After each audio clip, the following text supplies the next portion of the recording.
What I'm going to look at tonight in a leisurely way, hopefully, and perhaps we might take questions as we go. We'll see how we go. Is the axle assembly, and hopefully it will give you a couple of pointers in there that you hadn't thought of for doing various things. Again, I'm not doing much drawing in one sense because I've got it more or less prepared, so we'll go through it because I'm assuming now you've all got or mastered the fundamentals of the basic drawings in Fusion. So let's go to our first screen. So the first thing I do is, let's get that out the way. Right. First thing we do is design on a sketch what I'm calling the basic back hanger, if you like. And that is going back there, this bit at the back. Okay. So that's the sketch I've done. Now, as I say, this is for 00 gauge.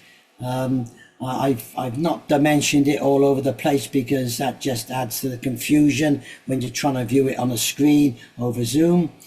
The key with this, you see, is the dotted line, and the dotted circle is 15 millimeters and represents the outer size of my wheel rim. The importance of that, of course, is to be able to know where the center of your axle is and also the top of the wheel, because the first time I done these axle boxes, I thought they're fantastic. And I assembled it all, and I couldn't get the wheel in, because of course the wheel now is hitting the bottom of the coach. So I think it's essential to put a construction line in of where the wheel is, so you know you're not going to foul it. Having drawn that up, and also the center hole here, I've done it 2 millimeters, and that's designed to run the axle just in the plastic, if you like. If you're going to put the brass inserts in, then obviously you need to increase that diameter to suit your brass insert, such that it's a nice, good, tight fit in there. And then we extrude it by what we want, and that gives us our hanger. Okay. Now the next thing on that one is to start the axle box, and for that I actually sketch again on top of the hanger. And let's bring that sketch up, which is that one. So and that's how I draw my axle box. I go back to that one, you can see we're talking about this one and that one. Now the top one is about 4 millimeters square, and the bottom one is 5 millimeters by, I think it was 3, something of that nature. As a quick check, 2.5 by 4.5. And then we extrude that out. So if I go there, and the axle box is extruded out. Let's turn off that sketch. And again, the axle box was extruded out square, and then we highlighted every corner in one go and put a small chamfer on it. And you know how to do that. If I'll just take right, they won't come off now, so I've locked them. But you know how to put chamfers on with the chamfer or the fillet, and it's just a 0.2 fillet just to make it look tidy. You can measure it to get it prototypical accurate if you want to, but to be honest with you, once it's on the wagon, it's on the layout, you know. And if somebody wants to tell me, well, it's, you know, 0.2 millimeters too long, well, fine. I don't really care. It looks okay. Now, the next stage after that is, and this is where perhaps the new bits may come in, is sorting out the spring. So let's have a look at the spring. So there's the spring. Okay. Which doesn't look a lot like that spring. But that's the sketch that I do for the spring, okay? Now what I'm going to do is we extrude that spring out, like so. And I'll show you how to put the ends on.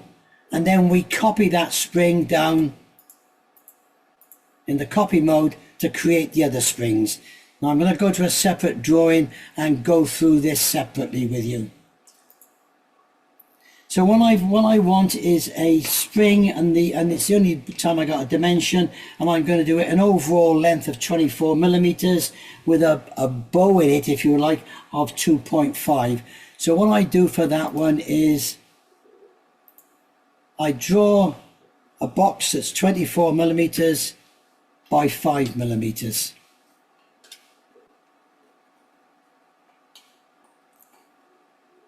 Then I use the 3-point arc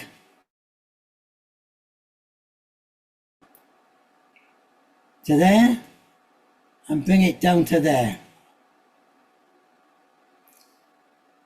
Now for me now, when having got that stage, I want to get rid of all the rubbish that I've used to get it going.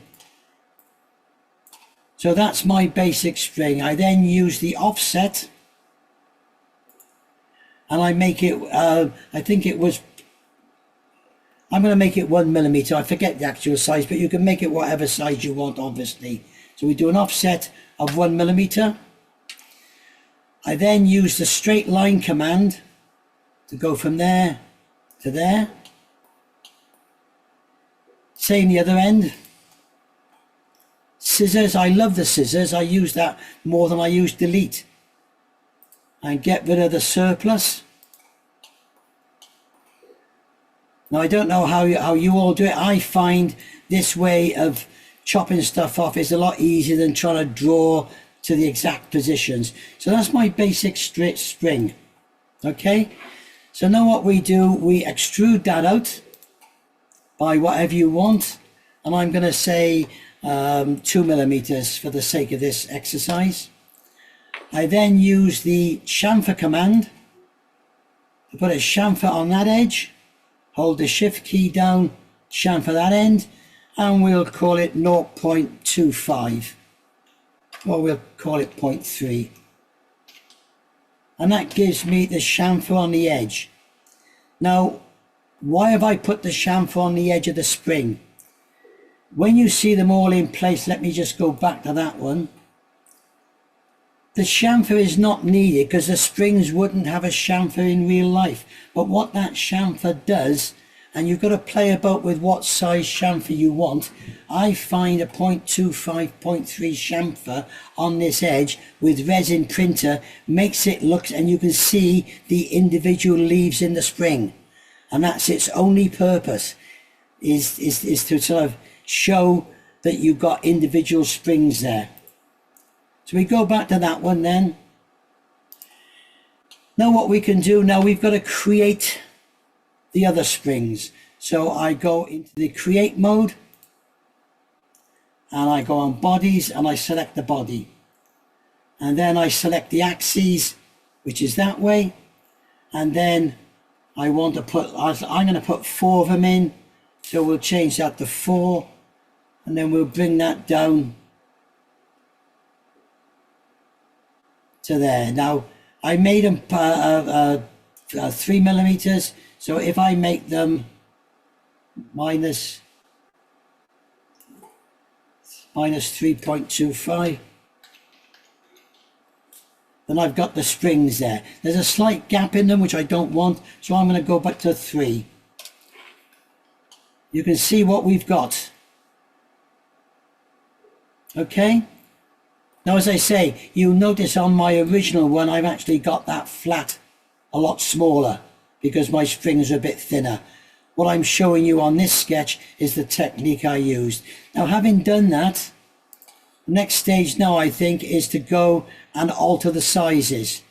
So what we do with that one, we now use the push-pull tool, which is very useful. We highlight that one, and I want to go, let's have a look, -3. Highlight that one. -6. The measurements are arbitrary. You can decide what you want. Then -9. And we go the other side. -6. Oh, sorry, -3 it should have been. Control Z. Bring it back again. Getting a bit carried away here. -3. -6. And finally, -9. Next thing then is the end ones. So the end ones now, which are this bit over here, you can then click on that one and use the ordinary extrude tool and say come out 2 millimeters. The measurements you choose entirely up to you, obviously. Same on that one, 2 millimeters. And there's your spring set. Nothing complicated about it. I know some people will be drawing individual springs and whatnot. But as I say, with one spring and create it and then copy it. Going back to our original then. So we then have our springs in place. We have our axle box in place. Next one now is to put in what I call the block.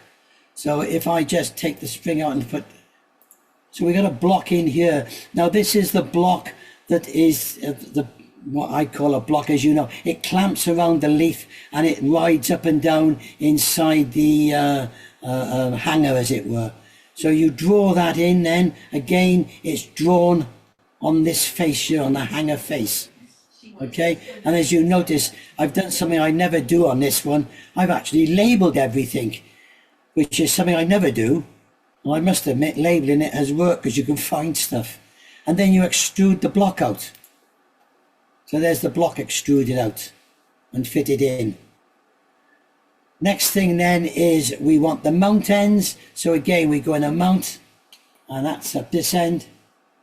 So there's our drawing for our mount. Then we extrude the mount. And also added that one. Now, how did I add the rivet? If I turn off the mount and look at the rivet, you can see what we've done there is we've gone onto that surface, drawn our circle, extruded it out and put a chamfer on the end to create the dome. Also put fillets here and here just to make it look a bit tidy. And then the final thing then is to copy that one to the other side, spin it round 180 degrees, and that gives you the other one on the other end. And we have our axle assembly finished that we can add to other drawings. We can add it to in the coach case, we to put 4 of them in, and that's basically it. Now you might want to have a slightly different axle box and so on and so forth. Now, if you noticed, if I just spin back to the where are we, the axle box there, I had a hole as well in it. So I created the hole in there as well. Turn that one off and you can see the hole is there now going through there. As I say, the dimension of that will vary if you want to put in the push brass axle inserts. I tend to run mine in plastic. A lot of the ready to run stuff is. I think if I was producing stuff that was being run, you know, for hours on end, I'd put the brass in. But most of my stuff tends to be a bit more static, so I haven't bothered. That's about it.